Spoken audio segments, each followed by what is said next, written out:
c'est vrai qu'il y a énormément de problèmes avec le français, mais pas que le français, hein, les maths c'est pareil, enfin voilà, mais là en l'occurrence, moi c'est le français qui me concerne.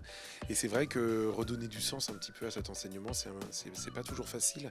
Donc c'est vrai qu'il y a parfois outre la dictée ou les exercices de conjugaison, il y a des jeux parfois qu'on peut pratiquer avec eux. Moi, je travaillais notamment sur la dictée, ce que j'appelais la dictée homonymique, par exemple. Donc, c'est-à-dire, je leur donne une dictée réécrite complètement avec des homonymes et puis ils devaient me la réécrire en français ou alors partir, par exemple, d'une dictée SMS, c'est-à-dire écrite en SMS. Ça leur parle en général. Et puis, effectivement, leur demander de la réécrire en français classique. On va dire, voilà, donc il y a des techniques comme ça, mais vraiment, je pense que l'essentiel, c'est de leur faire comprendre que ça a du sens. C'est ça, en fait. Donc, il y a effectivement des activités ludiques. On peut faire des battles. Moi, je sais qu'en latin, je faisais des battles pour essayer de rendre ça un petit peu plus amusant. Travailler sur l'étymologie aussi. Leur montrer qu'un mot, ça a une histoire, un peu comme une famille. Qu'il a une histoire parfois un petit peu rocambolesque, un petit peu étonnante. Ça aussi, ça peut leur parler.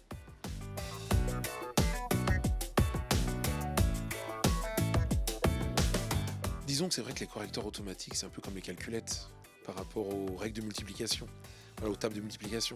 C'est vrai que en soi c'est bien, mais disons qu'il y a peut-être une petite paresse cérébrale qui s'installe. Alors certains diront que ça nous décharge le cerveau pour justement d'autres tâches, mais c'est vrai qu'il y a une petite gymnastique de l'esprit qui ne se fait plus, et donc utiliser toujours un correcteur orthographique, eh bien ce sont des réflexes que l'on perd en fait. Donc c'est vrai que bon, la technologie c'est bien, hein, moi je vais pas la critiquer, mais de temps en temps, bon, peut-être à utiliser avec modération. Voilà.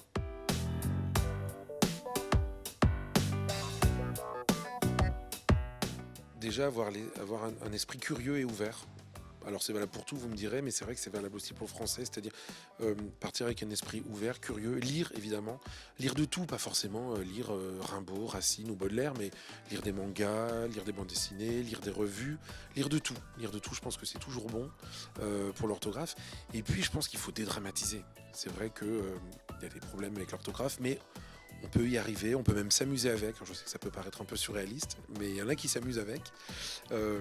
Donc je pense qu'il faut dédramatiser ça et le prendre petit à petit, en prenant le taureau par les cornes, en se disant je vais m'y mettre, et puis petit à petit je vais réussir et progresser, notamment par exemple avec le projet Voltaire, le certificat Voltaire.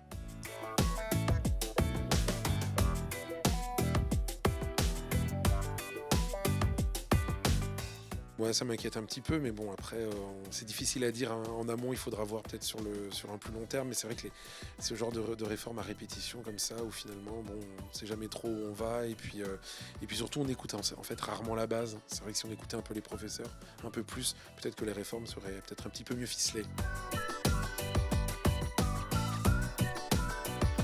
Ça se travaille, il faut surtout pas se désespérer, il faut surtout pas désespérer en disant, moi c'est souvent ce que j'entendais chez les élèves, de toute façon, il y avait vraiment une espèce de défaitisme et puis de manque de confiance en soi en disant de toute façon je suis nul en orthographe, c'est comme ça. Bah non, il n'y a pas de gène de l'orthographe, du moins, enfin je crois pas que les scientifiques l'aient encore trouvé.